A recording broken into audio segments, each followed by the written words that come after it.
Eta zuk, inoiz pentsatu aldezu pareta hauen atzean zer dagoen?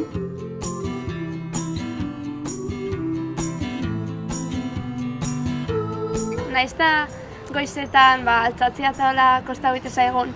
Esnatzen naiz eta gehola bizikletan etortzen naiz eta pozik. Pozik ere bai. Nien espelten eskolan.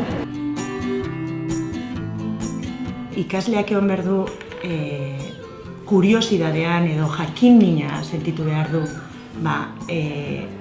Beti barneratuko du emozionatzen dion hori, ezta? Eta gure lana da irakasle bezala pixka bat giro hori edo egoera hori bilatzea.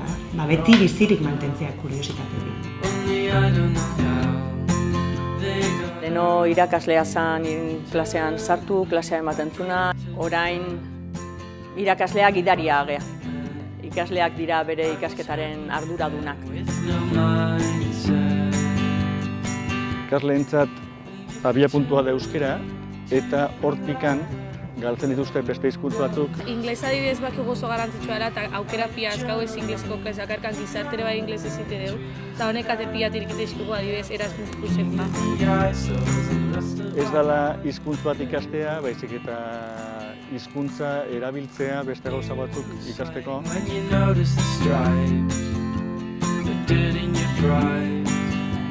Hemengo erregleta hau da bi. Eta hemengua ama. Eta hola jartzen ditugu ordenean. Ikusi txikitik haundira, handitik txikira. Ez geha kriston pila, eta honek kriston abantaia pila eska, denak oso gertukoa eta denak enakaun harremana jarrera oso naturala da. Eta honek gurira hilazaita izun bat ematen eskola etortze ganean.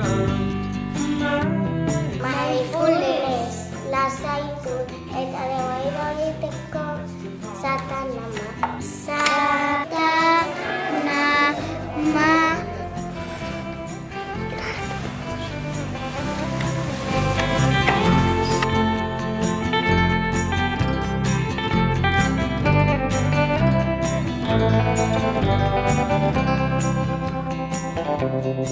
Hitz batekin lotu beharko banu ilusioa jarriko nuke.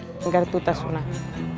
Ikastetxea kalian dago, gu kalian bizigea, eta gero egunerokotasuna hortan, egunero gela barruraino sartzen naiz, handeren jokin oten naiz. Etortzea konfiantza guztiarekin, zerbait dutenean lasai hurbiltzen dira. Goxo, niretzako esango nuke eskola ikastetxe oso hurbila dela. Haurrak azken finean adin hauetan emozioak dira.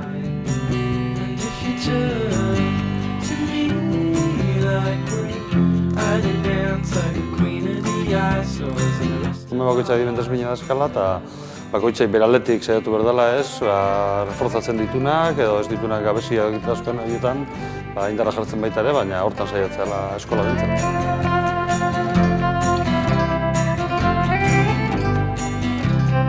Oso familiarra eta oso aktiboa.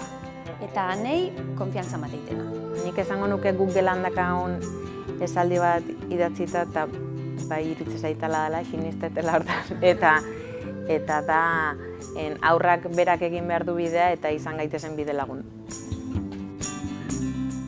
Antoñano ikastetxea, zurekin, zuretzat.